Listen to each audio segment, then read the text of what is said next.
Hi. Big boss season 7-ൽ നിന്ന് ഏറ്റവും കൂടുതൽ ജനപിന്തുണ ഉണ്ടാക്കിയെടുത്ത 3 പേരിൽ 2 പേരുകളാണ്. ഒന്ന് ഷാനവാസ്, മറ്റൊന്ന് അനീഷ്. ഇവർ രണ്ടുപേരും നല്ല സുഹൃത്തുക്കളാണ്. ബിഗ് ബോസ് സീസൺ 7 നടക്കുന്ന സമയത്ത് തന്നെ ഇവർ നല്ല സുഹൃത്തുക്കളാണ്. പല ആൾക്കാർക്കും ആ സമയത്ത് സംശയമുണ്ടായിരുന്നു, ഇത് ഗെയിമിന് വേണ്ടി ഉള്ളതാണോ എന്നുള്ളൊരു സംശയം. തീർച്ചയായും എനിക്കും ഉണ്ടായിരുന്നു. പക്ഷെ അവസാനത്തേക്ക് അടുത്തപ്പോൾ നമ്മൾക്ക് മനസ്സിലായി ഇവർ ആത്മാർത്ഥ സുഹൃത്തുക്കളാവും എന്നുള്ളൊരു കാര്യം. ബിഗ് ബോസ് കഴിഞ്ഞതിന് ശേഷവും ഇവരുടെ സൗഹൃദം അങ്ങനെ മുന്നോട്ട് പോയിക്കൊണ്ടിരുന്നു. നമ്മളെല്ലാവരും കണ്ടതാണ് അവർ ഒരുമിച്ച് പല കാര്യങ്ങളും ചെയ്യുന്നത്. തീർച്ചയായും വളരെ നല്ലൊരു കാര്യം. പല ആൾക്കാരും ചെയ്യാത്തൊരു കാര്യമാണ്. അതായത് ബിഗ് ബോസ് വീട്ടിനകത്ത് വലിയ സുഹൃത്തുക്കളായിരിക്കും, പക്ഷെ പിന്നീട് ആ സൗഹൃദം നിലനിർത്തി കൊണ്ടുപോകാൻ അവർ ആഗ്രഹിക്കുന്നുണ്ടാവില്ല. പക്ഷെ അവിടെയാണ് ഇവർ വ്യത്യസ്തരാവുന്നത്. ഇവർ രണ്ടുപേരും നല്ല സുഹൃത്തുക്കളായി തന്നെ മുന്നോട്ട് പോയിക്കൊണ്ടേയിരിക്കുന്നു. ഇപ്പോൾ ഷാനവാസ് ഒരു പരിപാടിക്കിടെ കുറച്ച് കാര്യങ്ങൾ പറയുന്നുണ്ട്. തീർച്ചയായും ഷാനവാസിനെയും അനീഷിനെയും സ്നേഹിക്കുന്ന പ്രേക്ഷകർക്ക് എല്ലാവർക്കും സന്തോഷം നൽകുന്ന കാര്യങ്ങളാണ് അത്. ഷാനവാസിന്റെ സ്വപ്നം അതെന്താണ് എന്ന് എല്ലാവർക്കും അറിയാം. അദ്ദേഹം എന്തുകൊണ്ട് സോഷ്യൽ മീഡിയയിൽ ആക്റ്റീവ് ആവുന്നില്ല, അതിനുള്ള ഉത്തരം തന്നെയാണ് അത്. അദ്ദേഹത്തിന്റെ സ്വപ്നം സിനിമയാണ്. തീർച്ചയായും നമ്മൾക്ക് എല്ലാവർക്കും അറിയാം അദ്ദേഹം അടുത്തു തന്നെ നമ്മൾക്ക് മുന്നിലേക്ക് സിനിമയിലൂടെ എത്തും എന്നുള്ളൊരു കാര്യം. ബിഗ് ബോസ് വീട്ടിനകത്ത് വെച്ച് തന്നെ അദ്ദേഹം പറഞ്ഞിട്ടുണ്ട്, ഒരു കഥ ഞാൻ എഴുതിയിട്ടുണ്ട് എന്നുള്ളൊരു കാര്യം. അതിനെക്കുറിച്ച് അവിടെ സംസാരിക്കുന്നുണ്ട്. അതിനുശേഷം പറയുന്നൊരു കാര്യമാണ് ഷാനവാസിനൊപ്പം അനീഷും ചേർന്ന് ഒരു സിനിമ എഴുതുന്നു എന്നുള്ളൊരു കാര്യം. തീർച്ചയായും അത് നടക്കട്ടെ. രണ്ടുപേരും ചേർന്ന് ഒരു സിനിമ എഴുതുന്നു.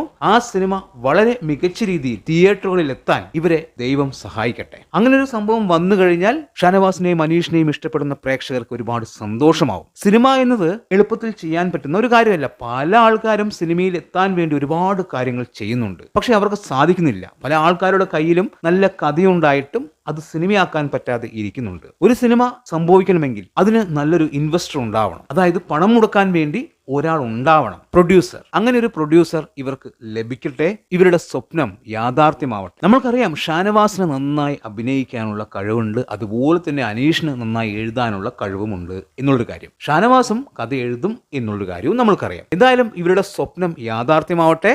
ഷാനവാസ് മലയാളത്തിലെ എണ്ണം പറയുന്ന നടന്മാരിൽ ഒരാളായി മാറട്ടെ. അനീഷ് മലയാള സിനിമയിലെ നല്ലൊരു എഴുത്തുകാരനായും മാറട്ടെ. ആത്മാർത്ഥമായി ഞാൻ ആഗ്രഹിക്കുന്നുണ്ട്. അതുപോലെ തന്നെ ഷാനവാസിനും അനീഷിനും ഒരുപാട് ഫാൻസ് ഉണ്ട്, പല ഫാൻസ് ഗ്രൂപ്പും ഉണ്ട്. ഇങ്ങനെ ഫാൻസ് ഗ്രൂപ്പ് ഉണ്ടാക്കിയെടുക്കുമ്പോൾ തീർച്ചയായും അതെല്ലാം നല്ല കാര്യം തന്നെയാണ്. ഇവരുടെ പേരിൽ ഫാൻസ് ഗ്രൂപ്പ് ഉണ്ടാക്കിയെടുക്കുന്നത്. ഇപ്പോൾ ഉദാഹരണത്തിന് ഷാനവാസിന്റെ പേരിൽ ഒരു ഫാൻസ് ഗ്രൂപ്പ് ഉണ്ടാക്കുന്നു. ആ ഗ്രൂപ്പിൽ ഒരുപാട് ആൾക്കാരുണ്ടാവും, പല സ്വഭാവത്തിൽപ്പെട്ട ഒരുപാട് ആൾക്കാരുണ്ടാവും. ആ ഗ്രൂപ്പിൽ എന്തെങ്കിലും പ്രശ്നങ്ങൾ സംഭവിച്ചു കഴിഞ്ഞാൽ, അതായത് പല സ്വഭാവത്തിൽപ്പെട്ട ആൾക്കാരാണ് ഓരോ ഗ്രൂപ്പിലും ഉള്ളത്. അപ്പോൾ ഇവർ തമ്മിൽ പലപ്പോഴും അഭിപ്രായ വ്യത്യാസങ്ങൾ ഉണ്ടാവും. ആ അഭിപ്രായ വ്യത്യാസങ്ങൾ വലുതാക്കാതെ നല്ല രീതിയിൽ മുന്നോട്ട് കൊണ്ടുപോയി കഴിഞ്ഞാൽ അതാണ് ഈ പറയുന്ന ഷാനവാസിനോടും അനീഷിനോടും ചെയ്യാൻ പറ്റുന്ന ഏറ്റവും നല്ല കാര്യം. നിങ്ങൾ പരസ്പരം അടിയുണ്ടാക്കി അത് വലിയ പ്രശ്നത്തിലേക്ക് മാറിക്കഴിഞ്ഞാൽ നിങ്ങളെ അത് വലുതായിട്ടൊന്നും ബാധിക്കില്ല. അത് ബാധിക്കുന്നത് ആരുടെ പേരിലാണോ ആ ഫാൻസ് ഗ്രൂപ്പ് ഉള്ളത് അവരെയാണ് എന്നുള്ളത് നിങ്ങൾ ചിന്തിക്കണം. നിങ്ങൾ അവരെ ആത്മാർത്ഥമായി സ്നേഹിക്കുന്നുണ്ടെങ്കിൽ ചെറിയ ചെറിയ തെറ്റുകൾ നിങ്ങൾ വിട്ടുകളയുക. അനാവശ്യമായിട്ട് പ്രശ്നങ്ങൾ സൃഷ്ടിച്ചു കഴിഞ്ഞാൽ അത് അവർക്ക് തന്നെയാണ് ദോഷം ചെയ്യുക. നിങ്ങൾ ചിന്തിക്കുന്നതിനും അപ്പുറമായിരിക്കും അതിലൂടെ അവരെ സോഷ്യൽ മീഡിയയിൽ പിച്ചി ചീന്താൻ പോകുന്നത് എന്നുകൂടി മനസ്സിലാക്കുക.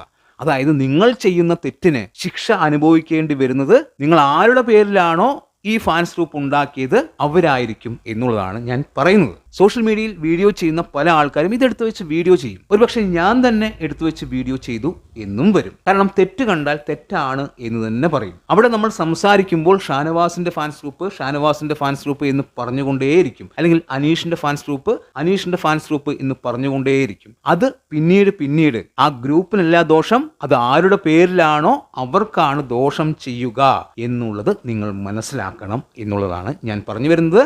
എന്തായാലും രണ്ടുപേരും നല്ല രീതിയിൽ മുന്നോട്ട് പോട്ടെ. അവരുടെ സ്വപ്നം യാഥാർത്ഥ്യമാവട്ടെ. അവരുടെ സിനിമ നമ്മൾക്ക് എത്രയും പെട്ടെന്ന് കാണാൻ സാധിക്കട്ടെ എന്ന് ആത്മാർത്ഥമായി ആഗ്രഹിക്കുന്നു. അപ്പോൾ അത്രയേ ഉള്ളൂ. വീഡിയോ ഇഷ്ടമായാൽ ചാനൽ സബ്സ്ക്രൈബ് ചെയ്യുക. പുതിയൊരു വീഡിയോയുമായി കാണുന്നവരെ ബൈ.